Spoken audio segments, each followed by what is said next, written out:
So after my junior year of college, I did a DRCLAS program in Colombia.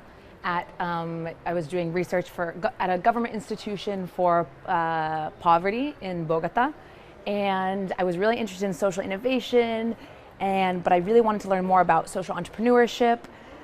And when I was there, a lot of Colombians told me that Brazil was this amazing place for social entrepreneurship and innovation. So I got back senior year, and this stuck in my head. I said, I'm going to go to Brazil after college. I didn't know any Portuguese, I didn't know anything about Brazil, and I studied government and global health and health policy.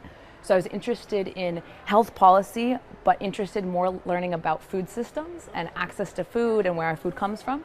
So I had this idea that I wanted to go to Brazil and I wanted to learn about sustainable agriculture. Jason put me in contact with someone else, and somehow Harvard had a small little grant that was enough to pay for me to get a flight to Brazil and come here for 3 months. So I came.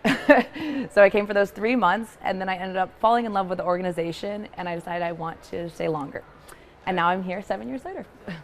So Sinal do Vale is a center for regeneration of ecosystems, the Atlantic forest, communities focusing in the Baixada Fluminense outside of Rio, and individuals. So this idea that we as individuals must start with ourselves before we can make an impact in the world.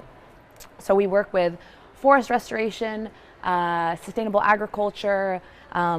We have a lot of educational programs that we bring students from around the world and from the region. So we've actually received several Harvard interns who came for kind of an applied experience, people who study biology or environmental.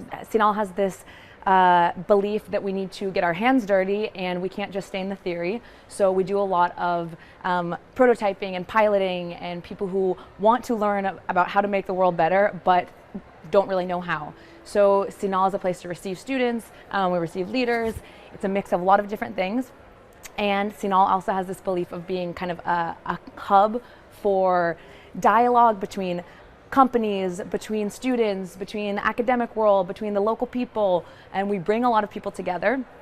And Sinal is also a guardian of 200 hectares of land in the Atlantic forest. So we do all these pilots and these projects on our property, and we're now working with other organizations in the region of the Baixada Fluminense to kind of expand our work and connect with other work related to restoration, sustainable agriculture, and ecotourism, everything in that range.